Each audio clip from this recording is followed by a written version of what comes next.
भारतीय सेना बाहिनी प्रस्तुति पूरा निखुण निपुण एवं निर्भुल ए कथाटा सामना को आनी। द्वितीय कथाटी हूँ जे भारतीय जो योद्धा माने एमाने युद्ध करने को जाकि सफलतार सहित फेरी आसी पारती निजर बेस को एटा प्रमाणित होती। सर कौन कहे काली स्ट्राइक देखु किछि दिन तले आपणकर जम्मू काश्मीर पहलगाम रे जो भली निरीह लोक मानू पॉइंट ब्लैंक रेंज रे फायरिंग करथिले पाकिस्तान द्वारा प्रेरित उग्रपंथी माने तार गोटे बड़ जवाबी हमला करिछि भारत 9टी जगार पाकिस्तान 9टी जगार सेठी आम कहि परबा खाली एयर स्ट्राइक करा जायछि एवं सक्सेसफुली करा जायछि। जो एयर स्ट्राइक को कहा जाउछि फोकस्ड मेजर्ड एवं नॉन एस्केलेटरी बोली कहा जाउछि, अर्थात पूरा निर्दिष्ट निरूपित स्थान रे अटैक करा जायछि, मेजर्ड मापीचुपी करा जायछि, नॉन एस्केलेटरी अर्थात भारत तार तापर जो आक्रमण करा जायतिला तार प्रति जवाब रे जो माने आक्रमण करथिले सेही मानक आक्रमण करिछि ए कथा कहिया को चाहिछि। सी कौन सी सिविलियन इंस्टॉलेशन ऊपर अटैक करनी कि मिलिटारी इंस्टॉलेशन ऊपर अटैक करी नाही। तो बर्तमान आम कहि परिबा ए जो भारतर जो प्रति जवाब थिला ए प्रति जवाब दुईटी तीन कथा सामना को आनी। नंबर 1 भारतीय सेना बाहिनी प्रस्तुति पूरा निखुण निपुण एवं निर्भुल ए कथाटा सामना को आनी। द्वितीय कथाटी हूँ जे भारतीय जो योद्धा माने एमाने युद्ध करने को जाकि सफलतार सहित फेरी आसी पारती निजर बेस को एटा प्रमाणित होती।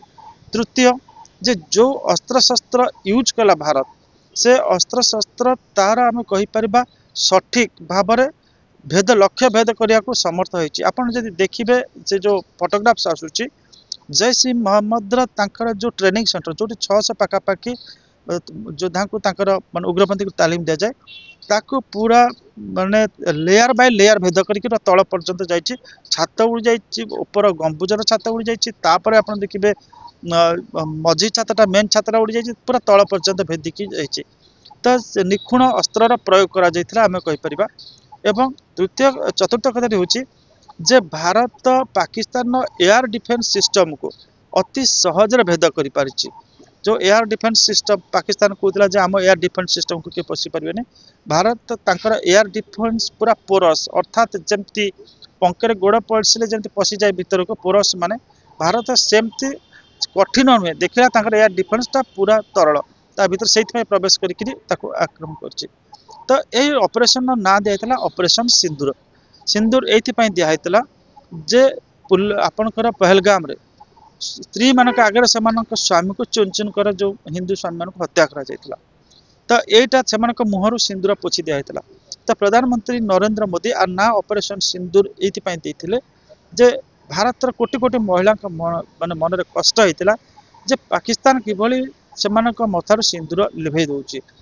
ये जो 26 जन मरी स्वामी केवल नुहति 1999 मसीह बहुत माने आम कहीपर जवान पत्नी विधवा होते तापर उरी अटैक कहतु तापर आप पुलवामा अटैक कहतु तापर पठानकोट अटैक कहतु बहुत जवान को मारी देते तो से स्त्री भी विधवा हो जाते। तो से आत्मा को आज शांति आसी पहुँचुव जे ऑपरेशन सिंदूर माध्यम रे भारत सरकार गोटे बड़ मधुर प्रतिशोध नहीं पाकिस्तान उपरे। बर्तमान कथा रोचे जे आमर जो भली आम कहीपर 3टी डिफेन्स बाहिनी आपनकर आर्मी नाभी एयरफोर्स जो भली गोटे कोऑर्डिनेटेड वे रे ऑपरेशंस कले से माने विश्व को गोटे वार्ता देले जे भारत को you can not taken for a ride, you can not take it for a ride.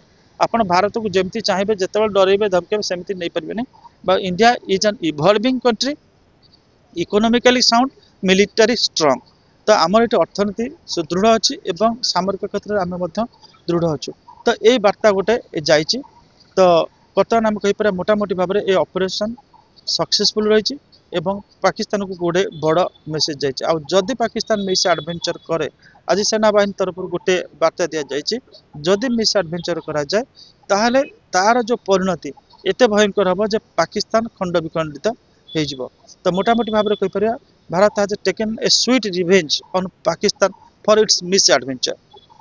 Sir किसी दिन पूर्व जो आतंकवादी मैंने जो निर्भीय जनता को मारी देते तापर भारत सरकार जेटा पैसा से पाकिस्तान मान को भारत तोड़देले ଏବେ ଆମ ଦେଶରେ ଯେଉଁ ବାଂଲାଦେଶୀ ମାନେ ଅଛନ୍ତି ସେମାନଙ୍କ ଉପରେ କୌଣସି ପ୍ରକାର ଆକ୍ସନ୍ ନିଆଯିବା କଥା କି ସେମାନଙ୍କୁ ଭାରତରୁ ବାହାର କରିବା ସମୟ ଆସିଯାଇଛି। ନା ଦେଖନ୍ତୁ ଯୋଉମାନେ ବାଂଲାଦେଶୀ ଏବଂ ଇଲିଗାଲ ଇନଫିଲ୍ଟ୍ରେଟର୍ସ ଭିତରେ ଫରକ ଅଛି। କିଛି ବାଂଲାଦେଶୀ ମାନେ ଧରନ୍ତୁ ବାଂଲାଦେଶ ସିଟିଜେନ୍ସ ମାନେ ଯେଉଁମାନେ ଅଛନ୍ତି ଭ୍ୟାଲିଡ୍ ଭିସାରେ ଆସିକି ରହୁଛନ୍ତି ବ୍ୟବସାୟ କରୁଛନ୍ତି ସେମାନଙ୍କ ଉପରେ କିଛି ନାହିଁ। କିନ୍ତୁ ଯେଉଁମାନେ ଆପଣଙ୍କର ବେଆଇନ ଭାବରେ ଅନୁପ୍ରବେଶକାରୀ ଆସି ମାନେ ରହିଛନ୍ତି ବିଭିନ୍ନ ଜାଗାରେ ସେ ଆପଣଙ୍କର ମହାକାଳପଡ଼ା ହଉ କିମ୍ବା ଆପଣଙ୍କର ମାଲକାନଗିରି ଜିଲ୍ଲାର ବିଭିନ୍ନ ସ୍ଥାନରେ ଇଭେନ୍ ସ୍ୱାଭିମାନ ଅଞ୍ଚଳରେ ବି ବର୍ତ୍ତମାନ ସେମାନେ ପଶିକିରି ଅଛନ୍ତି। ସେଠି ଯାଇକିରି ମାନେ ଆପଣଙ୍କର ଆଦିବାସୀ ଝିଅମାନଙ୍କୁ ବାହା ହେଇ ପଡ଼ିକିରି ସେମାନେ କ'ଣ କରୁଛନ୍ତି ତାଙ୍କର ଜମି ହଡ଼ପ କରୁଛନ୍ତି। ସରକାର ଏ ନେଇକି ଟିକେ ଚିନ୍ତା କରିବାର ଆବଶ୍ୟକତା ଅଛି ଏବଂ ସେମାନଙ୍କୁ ଦଣ୍ଡିତ କରିବାର ଆବଶ୍ୟକତା ରହିଛି। ଚିହ୍ନଟ କରିବୁ କି ସେମାନଙ୍କୁ ଦେଶାନ୍ତର କରିବାର ଆବଶ୍ୟକତା ରହିଛି। ତ ସବୁ ବାଂଲାଦେଶୀ ନୁହେଁ, ଯେଉଁମାନେ ଚିହ୍ନଟ ହେବେ ଯେ ସେମାନେ ଅନୁପ୍ରବେଶକାରୀ ସେଇମାନଙ୍କୁ ତୁରନ୍ତ ଦେଶରୁ ବାହାର କରିବାର ଆବଶ୍ୟକତା ରହିଛି।